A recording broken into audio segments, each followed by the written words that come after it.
हिमाचल के एक भाषण में तो कांशीराम ने ये कहा था कि बहन मायावती जो है जब मानने के लिए तैयार ही नहीं थी शुरुआत में। जब जाति व्यवस्था से दो लोगों ने फायदा उठाया, एक ब्राह्मण ने और एक कांशीराम ने। देवियों और माताओं के और बाबाओं के गीत गाते हो, इसकी जगह तुम मिशन के गीत गाओ, इसके गीत लिखो। माननीय कांशीराम जी को उनके जन्मदिन पर जो है नमन करता हूँ। उसके बाद बीएसएफ का विशेष आभारी हूँ जिन्होंने मुझे आज जगह को माननीय कांशीराम जी को जन्मदिन पर इस परिचर्चा में प्रोफेसर महेंद्र प्रताप राणा जी, डॉक्टर अरहंत जी के साथ बैठने का मौका दिया। आज पूरा देश मान्यवर कांशीराम जी की जयंती मना रहा है और इसी सिलसिले में, इसी कड़ी में जेएनयू जैसी जगह पे मान्यवर कांशीराम जी के ऊपर इस तरह की परिचर्चा हो रही है, तो ये डीएसएफ की तरफ से एक बड़ा सराहनीय कार्य हो रहा है। यूडीएफ की तरफ से कांशीराम जी की जब भी चर्चा होती है, जब भी उनके ऊपर कोई बात होती है कहीं, तो मुख्य रूप से उनको एक नेता के रूप में, एक राजनेता के रूप में समेटा जाता है कि वो एक उनकी सारी व्यक्तित्व को एक नेता तक सीमित कर दिया जाता है। लेकिन मान्यवर कांशीराम का जब हम मूल्यांकन करते हैं उनके पूरे आंदोलन का, उनकी पूरी जीवन का, तो देखने में आता है कि मान्यवर कांशीराम एक सामान्य नेता से बढ़कर एक उनका एक विराट व्यक्तित्व था।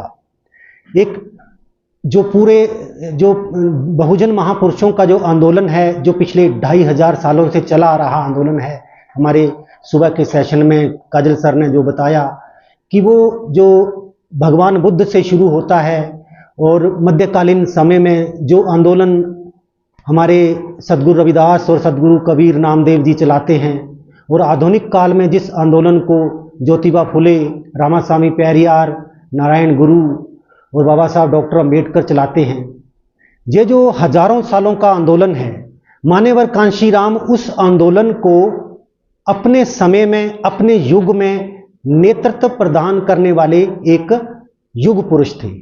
उन्होंने उस हजारों सालों के आंदोलन को अपने समय में अपना बहुमूल्य योगदान दिया और उस आंदोलन को बहुत ऊंचाइयों तक पहुंचाया। मान्यवर कांशीराम जी किस तरह से उस आंदोलन को नेतृत्व देने के लिए आगे आते हैं कि उस आंदोलन में एक शून्यता पैदा हो गई थी और एक गैप आ गया था, और उन्होंने अपने उस पूरे अपने आंदोलन के माध्यम से उस गैप को भरने की कोशिश की। अगर हम उस गैप को देखें, उस समय के जब मान्यवर कांशीराम जी अपने नौकरी के सिलसिले में महाराष्ट्र में जाते हैं, तो 1956 में बाबा साहब डॉक्टर भीमराव अम्बेडकर जी का महापरिनिर्वाण होता है, और 1956 में जब उनका परिनिर्वाण होता है तो उसके 2 साल पहले तक वो इच्छा जाहिर कर चुके थे कि जो उस समय उनका राजनीतिक दल था शेड्यूल कास्ट फेडरेशन, वो उसको डिसॉल्व करके, उसको डिसबैंड करके आरपीआई के रूप में गठित करना चाहते थे। लेकिन उनकी सेहत भी ठीक नहीं थी और वो धर्म कार्यों में भी लगे हुए थे, तो अपने जीवन काल में बाबा साहब इस काम को पूरा नहीं कर पाए। और जब उनका परिनिर्वाण हुआ तो उसके बहुत कम समय में उनकी जो पार्टी के कार्यकर्ता थे, उस समय जो बैरिस्टर खोबरागड़े जैसे लोग थे, उस समय दादा साहब गायकवाड़ जैसे लोग थे, तो उन्होंने उनकी उस इच्छा को उनके मृत्यु के बाद पूरा करते हुए शेड्यूल कास्ट फेडरेशन को डिसॉल्व किया और उसकी जगह पे आरपीआई की स्थापना की। और उस आंदोलन की आप ताकत का अंदाजा लगा सकते हैं कि 1 साल के भीतर ही 1957 के चुनाव थे और वो आरपीआई जो है 11 सीटें जीत जाती है। उस समय मान्यवर कांशीराम जो थे वो महाराष्ट्र में अभी शुरुआत की थी, उन्होंने सिर्फ देखभाल रहे थे उस पूरे मूवमेंट को कि किस तरह से लोग चला रहे हैं, और ज़्यादा उस समय उनका योगदान उस तरह का नहीं था। तो जब वो आरपीआई अपने पूरे उस पे आती है, लेकिन 1961 तक आते आते उसके 2 टुकड़े हो जाते हैं, और जो मुख्य नेता थे बैरिस्टर खोबरागड़े और दादा साहब गायकवाड़, तो गायकवाड़ जी अपना एक अलग दल बना लेते हैं और आरपीआई 2 हिस्सों में बंट जाती है। तो उस समय मान्यवर कांशीराम को लगा कि अब आरपीआई से या इन नेताओं से ऐसी कोई उम्मीद नहीं है कि ये अपने महापुरुषों के आंदोलन को आगे बढ़ाएं। तो उन्होंने उसमें ये ठान लिया था कि अब कुछ करना पड़ेगा, अपनी तरफ से कुछ योगदान देना पड़ेगा। तो इस तरह से मान्यवर कांशीराम उस माहौल में रहते हुए जो है एक सामाजिक कार्यकर्ता के रूप में, बाबा साहब के मिशन के एक सिपाही के रूप में अपने आप को तैयार कर ही रहे थे। और 1964 तक आते आते जब आरपीआई की हालत बहुत ज़्यादा खराब हो जाती है, तब मान्यवर जो है वो एक बहुत बड़ी कुर्बानी करते हैं, नौकरी अपनी छोड़ देते हैं और पूरी तरह से इस आंदोलन को नेतृत्व प्रदान करने के लिए इसमें कूद जाते हैं, एक बलिदान देते हैं। बलिदान और कुर्बानी शब्द मैं इसलिए इस्तेमाल कर रहा हूं कि उस समय मैंने 2002 में मान्यवर कांशीराम साहब की माता जी का इंटरव्यू किया था, उनकी बहन स्वर्ण कौर का इंटरव्यू किया था और उनके छोटे भाई सरदार दलवारा सिंह जी का इंटरव्यू किया था। तो उनसे वो पूरी चीज़ें निकल के आई थी कि उस समय उनका पूरा परिवार, उनके माता पिता और भाई बहन खेती मजदूर थे। और आप अंदाजा लगा सकते हैं कि उनके घर की हालत कैसी होगी। खेती मजदूर का मतलब लोगों की जमीन ठेके पे लेके खेती करते थे और परिवार के अंदर सिर्फ आय का स्रोत एक उनकी नौकरी थी। और वो अगर एकमात्र पढ़ा लिखा बच्चा हो और वो नौकरी छोड़ दे, परिवार की उस हालत को बिल्कुल अनदेखा करते हुए जॉब छोड़ देता है, तो ये एक कुर्बानी है, एक बहुत बड़ा बलिदान है उनकी तरफ से। और उस समय जब उन्होंने 1964 में जॉब छोड़ा है, तो पंजाब में उनकी माता बिशन कौर जी ने मुझे बताया था इंटरव्यू के दौरान कि एससी कोटे के एक मंत्री होते थे और उनकी बेटी का रिश्ता आ चुका था उनको। तो उनके सामने एक बहुत अच्छा फ्यूचर था, नौकरी थी, मिनिस्टर की बेटी की शादी थी, शादी का ऑफर था। तो एक फूलों से भरा हुआ रास्ता उनके सामने था। और इस मिशन की खातिर, इस बाबा साहब के आंदोलन को नेतृत्व देने की खातिर उन्होंने फूलों से भरे हुए रास्ते को छोड़कर कांटों से भरे हुए रास्ते पर चलना शुरू कर दिया। ये इसलिए मैं कह रहा हूं कि उनकी एक कुर्बानी थी। और 1964 में बाबा जब मान्यवर कांशीराम जो है वो निकलते हैं उस जॉब से, तो क्योंकि वो खुद कर्मचारी रहे थे, तो कर्मचारियों का, SC ST OBC के कर्मचारियों का एक परिसंघ बनाते हैं और वो परिसंघ जो है उसको बड़ा करने में लग जाते हैं, उसको महाराष्ट्र से बाहर निकालने में लग जाते हैं। क्योंकि उनको पता था कि हमारे पास अगर SC ST OBC के बीच अगर कोई ब्रेन बैंक या मनी बैंक नाम की कोई चीज़ है, तो सिर्फ और सिर्फ सरकारी कर्मचारी हैं। इनको यूनाइट करके, इनको तैयार करके आगे के आंदोलन का रास्ता बनाया जा सकता है। उधर 1971 तक आते आते आरपीआई में एक तीसरा बिखराव हुआ, जो मिस्टर गवई थे, बड़े नेता थे उस समय। 2-3 बड़े नेता बचे थे। खोबरागढ़े के पास एक गवई थे, एक बाबू आवले थे, जो कुछ हमने पढ़ा है उसमें, एक फूल झेले थे। तो 71 में मिस्टर गवई भी अलग हो गए और उन्होंने भी अपना एक अलग से दल बना लिया। तो इस तरह से मान्यवर कांशीराम देखते हैं कि जो बची खुची उम्मीद थी आरपीआई से, वो भी खत्म हो गई। तो 1978 तक आते आते उन्होंने अपने आंदोलन, जो उनका अपना परिसंघ था कर्मचारियों का, उसको काफ़ी दूसरे प्रांतों में ले गए, नॉर्थ इंडिया में काफ़ी फैलाया और 78 में आके उसको बाम सेब के नाम से स्थापित कर दिया। अब बाम सेब के नाम से स्थापित करने के बाद उनको तो ये लगा कि भाई अब उम्मीद बिल्कुल भी नहीं है आरपीआई से या किसी दूसरे नेता से कि वो अपने उन महापुरुषों के आंदोलन को आगे बढ़ा पाए। तो उन्होंने फिर 1981 में DS4 की स्थापना की। और DS4 की स्थापना जिस दौर में उन्होंने की थी, तेजेंद्र सिंह झल्ली जो उनके साथ थे, बाम सेब के चीफ थे, अभी भी जीवित हैं, मोहाली में रहते हैं। मैं 3-4 बार उनका इंटरव्यू करने गया। तो उस समय वो इस फेवर में नहीं थे कि हम समाज में कोई मूवमेंट चलाएं या कोई DS4 बनाएं। तो वो नाराज हो गए और वो अलग से अपना चलाने लगे। तो मान्यवर कांशीराम के हाथ में उस समय बहुत कम संख्या में जो बाम सेब के लोग थे वो उनके पास आ पाए थे। और वैसे भी जो अधिकारी लोग थे वो जुड़ते नहीं थे। जो तीसरे चौथे दर्जे के कर्मचारी थे वो काम करते थे। और मान्यवर कहते भी हैं कि जिसमें सामर्थ्य है वो काम करता नहीं, और जिसमें सामर्थ्य नहीं है वो बेचारा लगा रहता है। अब उन्होंने संगठन तो बना लिया था। आप देखिए उनकी कार्यशैली को देखिए, उनकी कार्यशैली कैसी थी कि उनको पता है कि मेरे पास पैसा नहीं है, उनको पता है कि मेरे पास मीडिया नहीं है, और मेरे आंदोलन को भारत के 6 लाख गांवों में पहुंचाना है, 6000 जातियां हैं, इनकी गली गली गांव-गांव में पहुंचाना है। तो उसका तरीका क्या हो सकता है? मान्यवर कांशीराम जो हैं उन्होंने खुद भी कहा है अपने भाषण में कि मैंने किताबें बहुत कम पढ़ी मूवमेंट की। वो तो एक भाषण में ये भी कहते हैं कि मैंने एनहिलेशन ऑफ कास्ट के अलावा कुछ पढ़ी नहीं। उन्होंने किताबें कम पढ़ी, समाज को ज़्यादा पढ़ा। तो मान्यवर कांशीराम समाज को, जातियों को बहुत पढ़ चुके थे। तो समाज को पढ़ते हुए उन्होंने पाया कि हमारा जो भारतीय समाज है इसमें लोकगीतों का बड़ा महत्व है। आदमी जब पैदा होता है बच्चा तो सोहर गाए जाते हैं, जब शादी होती है तो सुहाग और घोड़ियाँ गाई जाती हैं, जब हमारे यहाँ तो गालियाँ भी गा के दी जाती हैं। हमारे बचपन के समय तक शादी ब्याह में औरतें गालियाँ गाती थी, गंदी गंदी गालियाँ गाया करती थी। अब तो वो चलन कम हो गया। तो गालियाँ भी यहाँ गा के दी जाती थी। और जब आदमी मरता है तो मृत्यु गीत होता है। तो उनको लगा कि गीत, जो लोकगीत है, इसका बड़ा महत्व है समाज के अंदर, तो ये एक बड़ा माध्यम हो सकता है। तो अपने मूवमेंट को आम जनता तक पहुंचाने के लिए उन्होंने जो सबसे सस्ता और सबसे कारगर माध्यम जो चुना, वो क्या चुना कि जो गांवों में जो पार्ट टाइम सिंगर होते हैं, लोक गायक होते हैं, जो कीर्तन वगैरह करने वाले, वो काम तो कुछ और मजदूरी, मेहनत मजदूरी, मिस्त्री गिरी का काम करते हैं, लेकिन शौकिया गाते हैं। गांव मतलब हर स्टेट में जाके हर लैंग्वेज के उन्होंने वो उन सिंगरों को इकट्ठा किया। उनकी कार्यशैली से इससे पता चलता है वो कितने मतलब समाज से जुड़े हुए लोग थे, कि किस तरह से वो एक ऐसे टूल का इस्तेमाल करते हैं जिसका तरफ ध्यान कम लोगों को जाता है। तो उन्होंने उन सिंगरों को जो है वो तैयार किया और उनको बोला कि ये जो तुम देवियों और माताओं के और बाबाओं के गीत गाते हो, इसकी जगह तुम मिशन के गीत गाओ, इसके गीत लिखो। मुझे अब भी याद है, मैंने अपने बचपन में उन सिंगरों को गाते हुए सुना। और मेरा गांव जो है हिमाचल में बिल्कुल पंजाब के बॉर्डर पे है।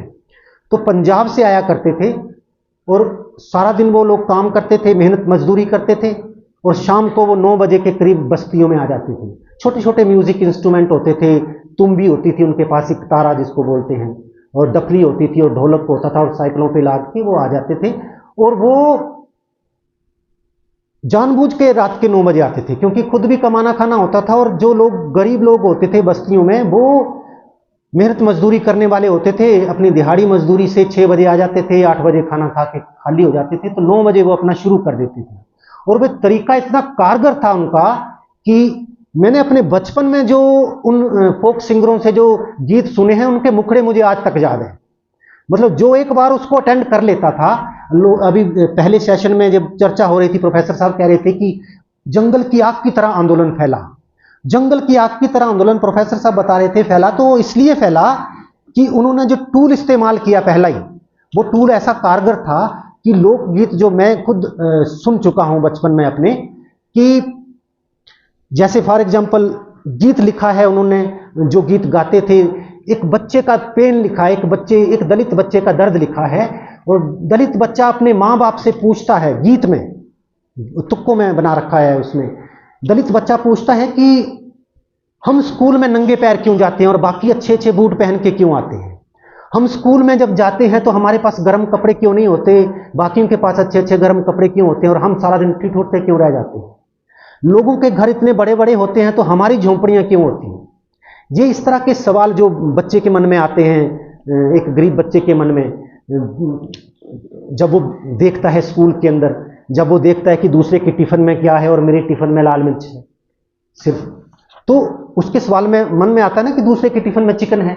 तो जब बच्चा एक भावुक सवाल जब पूछता है, तो ऐसे ऐसे गीत वो बनाते थे, और उन गीतों को गा गा के जब बनाते मैंने देखा है कि औरतों को मैंने रोते हुए देखा है उन गीतों को सुनते हुए, और उनके मुखड़े मुझे आज तक याद हैं। तो इस तरह से उनका जंगल की आग की तरह आंदोलन इसलिए फैला कि उन्होंने इस टूल को इस्तेमाल किया। तो मान्यवर, जब अभी मैं बता रहा था कि वो एक कुर्बानी करते हैं, एक तरह की बलिदान करते हैं अपने मिशन के लिए, अपनी जॉब का, अपने परिवार को अनदेखा करते हैं।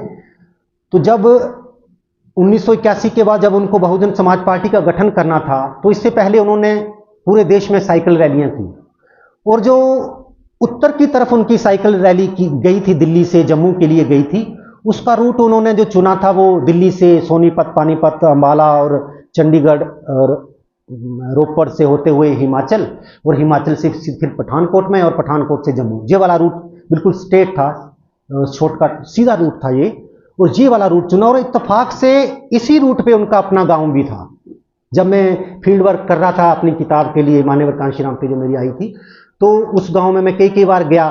तो अगर हम रोड पे खड़े होकर देखेंगे तो बिल्कुल सामने उनका घर नजर आता है, उनका पूरा मोहल्ला, जिस मोहल्ले में वो खेले थे, और सामने एक ग्राउंड सा है सरकारी जमीन का, जिस ग्राउंड में वो खेलते थे। तो जब वो साइकिल चलाते हुए अपने, उनका जो 50-60 लोगों का जत्था था, बिल्कुल अपने घर के आगे से निकलते हैं, तो वो थोड़े भावुक हो जाते हैं अपने घर को देखते हुए। कोई भी आदमी, इंसान जो होता है, वो चाहे जितना मर्जी हो, भावुक हो जाता है। तो साइकिलें रोक के वो कहते हैं कि ये मेरा घर है, ये मेरी बस्ती है, और जहां हम खेला करते थे इस ग्राउंड में। तो वो निहारते हैं, और उसी बस्ती के बुजुर्ग लोग जो थे, मतलब अभी मैंने जो कहा कि वो उन्होंने कुर्बानी दी, अपने जॉब की, या अपने परिवार को अनदेखा करके मूवमेंट के लिए कूदे, उसका उनकी बस्ती के लोग, उनके परिवार के लोग, या उनके गांव के लोग कैसे देखते थे, कि वो कह रहे थे कि वो बुजुर्ग लोग वहां उनको फब्तियां कस रहे थे, और उस समय उनके ऊपर जो कमेंट किए गए थे वो ये किए गए थे कि देखो कैसा पागल आदमी है, इसके माँ बाप और भाई बहन खेतों में काम कर रहे हैं, और ये सरकारी नौकरी छोड़ के, एक मिनिस्टर की लड़की का रिश्ता छोड़ के, इन 50-60 मुस्टंडों के साथ साइकिल चला रहे हैं। ये कमेंट किए गए थे उनके ऊपर। तो उसके बाद जब उन्होंने बहुजन समाज पार्टी गठित की 84 में, ये अपने आप में एक बहुत बड़ी बात थी कि उस दौर में, जब आज जो हम देख रहे हैं देश के अंदर मोदी मोदी हो रहा है, लेकिन उस दौर में जितना इंदिरा इंदिरा होता था, उतना तो शायद मोदी मोदी 20% भी नहीं होता। एक कहावत बन गई थी, India is Indira and India is Indira and Indira is India, ये कहावत चलती थी। और उस युग में सपना देखना अपनी एक नई पार्टी खड़ी करने का, और सपना भी उस समाज के रूप में देखना जो समाज इंदिरा का पूरी तरह भक्त बना हुआ था। इतना तो आज मोदी भक्त भी नहीं है। तो उस दौर में सपना देखना और उस सपने को साकार होते हुए देखना, उसकी हिम्मत करना, इससे पता चलता है कि उनके व्यक्तित्व में, उनका व्यक्तित्व कैसा था और उनका जुनून कितना था। तो ये ओवरऑल उनका जो मूवमेंट था, अभी वो पार्टी बनाते हैं, लेकिन अब जो उससे निकल के क्या आता है उस पूरे आंदोलन से, जो वो बहुत अपनी जॉब की कुर्बानी देके, अपने परिवार को अनदेखा करके वो पूरा आंदोलन खड़ा करते हैं, तो उससे जो सबसे बड़ी चीज निकल के आती है मेरे ख्याल से, वो ये आती है कि जब उन्होंने शुरुआत की, तो अब 6000 जातियां हैं, उसके बीच काम करना है, बहुजन का कंसेप्ट लेके जाना, तो एक सिरे से लगना है। तो वो शुरुआत में ही चमार जाति से उन्होंने शुरुआत की, और 6000 जातियों में बंटा हुआ ये जो अभी शुरुआत जहां से करते हैं, तो इस जाति की हालत क्या थी पंजाब के अंदर। आज भी इस जाति के लिए जो वहां के अपर कास्ट लोग हैं, वो एक शब्द यूज करते हैं, बड्डी टुक्की कौम, मतलब ऐसी कम्युनिटी जिसको काटा गया है और टुकड़े टुकड़े करके बिखेरा गया, ऐसी कौम, उस कौम के अंदर। लेकिन कांशीराम जैसे जुनूनी आदमी जो हैं, उस टुकड़े टुकड़े की हुई कौम में से भी फायदा उठाने में कामयाब रहे। इसलिए कहा जाता है कि जाति व्यवस्था भारत में एक अभिशाप सिद्ध हुई, नुकसानदायक सिद्ध हुई, लेकिन जाति व्यवस्था से दो लोगों ने फायदा उठाया, एक ब्राह्मण ने और एक कांशीराम ने, यह कहा जाता है। तो चमार जाति से जब उन्होंने शुरुआत की, ये एक ऐसी जाति थी कि हर 100 किलोमीटर पे जाके इसका नाम बदल जाता था। ये शब्द इतना अपमानित हो गया था कि लोग इससे बचने के लिए, कोई सिख धर्म में जा रहा था तो वो रामदासिया बन रहे थे, कोई आधर्म मूवमेंट चला, आधर्म मूवमेंट जब चला उसमें चले गए तो वो आधर्मिया हो गए, और जैसे जटिया लोगों ने जाटव मूवमेंट चलाया तो वो जाटव बन गए। मतलब आपस में फिर वो जो अलग अलग आंदोलन चले जाति से बचने के लिए, वो भी जातियां बन गई। जो आंदोलन चलता है जाति से बचने के नाम पे, वो खुद एक जाति बन के रह जाता है। और फिर क्या होता है कि जो एक ही जाति में जो छोटी छोटी जातियां बनी हैं, उनमें भी आपस में कोई संपर्क नहीं है, कोई रोटी बेटी का रिश्ता नहीं है। हिंदी के वरिष्ठ साहित्यकार हैं प्रोफेसर शिवराज सिंह बेचैन, दिल्ली यूनिवर्सिटी में, उनकी आत्मकथा है, यूपी के अंदर उनका जीवन बचपन गुजरा है, मेरा बचपन मेरे कंधों पे, उनकी आत्मकथा का नाम है। वो लिखते हैं कि हमारा परिवार चमड़े का काम करता था, और हमारे गांव के जाटव लोग, जाटव जो खुद चमारों से निकले बने हैं, जो वहां का एक आंदोलन के रूप में, कि जितना हमारे साथ अपर कास्ट भेदभाव करता था, उतना ही हमारे साथ जाटव भी करता था। तो मतलब इस तरह का बंटवारा समाज में था। तो सबसे बड़ी देन जो कांशीराम साहब की थी, हिमाचल के एक भाषण में तो कांशीराम ने यह कहा था कि बहन मायावती जो है, जो मानने के लिए तैयार ही नहीं थी शुरुआत में, जब वो आई थी, उनकी भी छोटी एज थी उस समय मानने के लिए तैयार ही नहीं थी कि मैं चमार हूं। वो कह रही नहीं जी, हम तो जाटव हैं, चमार तो दूसरे होते हैं। तो बहन मायावती तैयार नहीं थी।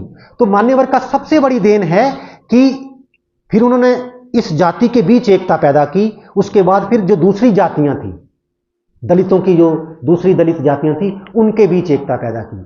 और आज जो मेल जोल हम देखते हैं दलितों के बीच, थोड़ा बहुत जो भी मेल जोल बना है, ये सारा बहुजन मूवमेंट की देन है। और सबसे बड़ा आउटपुट उनका ये है कि दलित समाज की जो जातियां हैं आपस में वो मेल जोल करने लगी हैं। वरना इनके बीच में इतना डिफरेंस था। जब मैं गांव में पढ़ता था तो डोम जाति के मेरे कुछ फ्रेंड थे, मैं उनके घर चला जाया करता था। तो उनके बुजुर्ग कहते अरे तुम्हारी जाति तो बड़ी छोटी है। तो मैं घर आके अपने दादा से पूछता था कि डोम वाले तो ऐसा बोल रहे थे। कह रहे नहीं नहीं, वो झूठ बोल रहे थे, हमारी उनसे बड़ी है। तो डोम और चमार आपस में लगे रहते थे कि मैं बड़ा और वो कह रहा मैं बड़ा, और जबकि उस गांव का ठाकुर दोनों को नीच मानता था। तो मान्यवर कांशीराम ने ये बड़ा काम किया कि इन जातियों के बीच ये बड़ा बड़ा का जो चल रखा था, इनके डीएनए में भी जो मनुवाद घुस गया था, उसको निकाला और उनमें एकता लाने का काम किया। हालांकि ऐसा नहीं है कि भाई ये जो जातियों के बीच एकता लाने का काम है, ये उन्होंने एक नया इजाद किया हो। ये काम भगवान बुद्ध के समय में अगर बहुजन शब्द आता है तो हो सकता है भगवान बुद्ध भी जातियों में एकता के बीच काम कर रहे हों, अगर उनका सामाजिक शास्त्रीय अध्ययन किया जाए। लेकिन गुरु रविदास की जब हम वाणी पढ़ते हैं तो उस वाणी में कुछ ऐसे संकेत मिलते हैं कि वो जातियों को जोड़ रहे थे। क्योंकि उनकी वाणी में एक शब्द आता है, सत्संगत मिल रही है माधो जैसे मधुपमखीरा, कि हे मेरे समाज के लोगों, तुम इस तरह से मिलकर रहो जैसे मधुमक्खियां रहती हैं। तो इस वाणी से लगता है कि वो कुछ ऐसा गेम कर रहे थे कि जातियों को जोड़ रहे थे। और उनसे अभी बाबा साहब से भी पहले जो हमारे आदि मूवमेंट चल रहे थे, स्वामी अच्युतानंद जी का बाबू मंगूराम पंजाब में कर रहे थे आदरणीय मूवमेंट, तो उनके बाबू मंगूराम के मूवमेंट में तो 36 कौमों का जिक्र आता है कि ये पूरा आंदोलन 36 बिरादरियों का है, जो दलित समाज की 36 जातियां थी। और स्वामी अच्युतानंद के आंदोलन में वो सारे नेता जो शामिल होते थे उनका जिक्र रिटन में मौजूद है। तो मान्यवर से पहले लोग जोड़ने का प्रयास करते रहे हैं। दरअसल हमारा जो समाज है, बहुजन समाज, उसकी हालत भेड़ों की तरह है, बकरियों की तरह। वो जैसे गडरिया होता है, वो बांसुरी बजाता है तो भेड़ें एक साथ हो जाती हैं, गडरिया इधर उधर हुआ तो भेड़ें बिखर जाती हैं। तो वही हमारे समाज की हालत है कि महापुरुष आता है, महापुरुष आके जब बांसुरी बजा के चला जाता है तो जो समाज का रेवड़ है, भेड़ें हैं, वो फिर उधर उधर हो जाती हैं। तो 1956 में जब इधर उधर हो गया तो फिर मान्यवर कांशीराम को बांसुरी बजानी पड़ी, तो फिर वो बजाने लग गए। तो इस तरह से जो सबसे बड़ी देन मान्यवर कांशीराम की थी वो ये थी कि उन्होंने जातियों के बीच एकता पैदा की। और जातियों के बीच एकता पैदा करने के अलावा जो उन्होंने बड़ा काम किया वो ये था कि उन्होंने समाज के सामने ये रखा कि ये जो बहुजन मूवमेंट है ये 100 महापुरुषों का मूवमेंट है। उन्होंने एक भाषण में कह रखा है कि महापुरुष तो बहुत हुए हैं, देश के अलग अलग हिस्सों में, अलग अलग भाषाओं में उन्होंने अलग अलग प्रांतों में काम किया, लेकिन जो उल्लेखनीय महापुरुष हुए हैं वो 100 हैं लगभग। उन्होंने कहा 100 महापुरुष हुए हैं और ये जो मूवमेंट है जो उन 100 लोगों का मूवमेंट है। तो मान्यवर कांशीराम के मूवमेंट के बाद पहली बार गांव गांव की जनता, उन जो मेन हमारे जो बहुजन समाज के महापुरुष हुए थे जिन्होंने ये आंदोलन चलाया था, वो उन महापुरुषों से वाकिफ हुए, उनके नाम से, उनकी तस्वीरों से, उनके विचारों से वाकिफ हुए। नॉर्थ के आदमी को पहली बार पता चला कि जो नारायण गुरु थे, जो रामास्वामी पेरियार थे, वो कौन थे। ये नॉर्थ के आदमी को पहली बार पता चला कि अयोध्यादास कौन थे, अयोध्यादास। और ये साउथ और नॉर्थ का जे आपस में, मतलब ये जो नॉर्थ में काम करते थे उनको साउथ वाले नहीं जानते थे, जो साउथ में काम करते थे उनको नॉर्थ वाले नहीं जानते थे। तो मान्यवर कांशीराम के मूवमेंट से ये हुआ कि लोगों तक उन महापुरुषों के जो है विचार पहुंचे और उन विचारों को जो है लोग जो है समझे। और दूसरा बड़ा जो उस आंदोलन से निकल के जो अगला जो चीज निकल के आई वो ये आई कि मान्यवर कांशीराम के आंदोलन के बाद जो बहुजन समाज है उसका भारत के संविधान जो है उसमें जो है उसके बीच दिलचस्पी पैदा हुई। सबसे बड़ा जो काम हुआ उनमें से एक ये भी था कि मान्यवर कांशीराम ने बताया कि ये जो हमारे बीच महापुरुष हुए हैं पैदा, ये 100 महापुरुष जो हुआ है, 100 महापुरुषों के विचारों और संघर्षों का निचोड़ हमारा ये जो संविधान है ये है। और अगर संविधान जिंदा रहता है तो हमारे इन 100 महापुरुषों का विचार जिंदा रहेगा। अगर संविधान खत्म हो जाता है, बदल जाता है, तो हमारे उन महापुरुषों का मूवमेंट भी खत्म हो जाएगा। तो संविधान के प्रति जो उन्होंने जागरूकता दिखाई, और खासकर ये ज्यादातर उस समय हुआ जब भारतीय जनता पार्टी पहली बार सत्ता में आई थी, श्री अटल बिहारी वाजपेयी जी के समय में। और 2001 में शायद जब उन्होंने एक कमेटी बिठाई थी संविधान की समीक्षा के लिए, तो उस समय जो मान्यवर कांशीराम थे, उनकी सारी जो एक्टिविटीज हैं, वो सारी की सारी एक्टिविटीज जो हैं वो संविधान को लेके हुई हैं।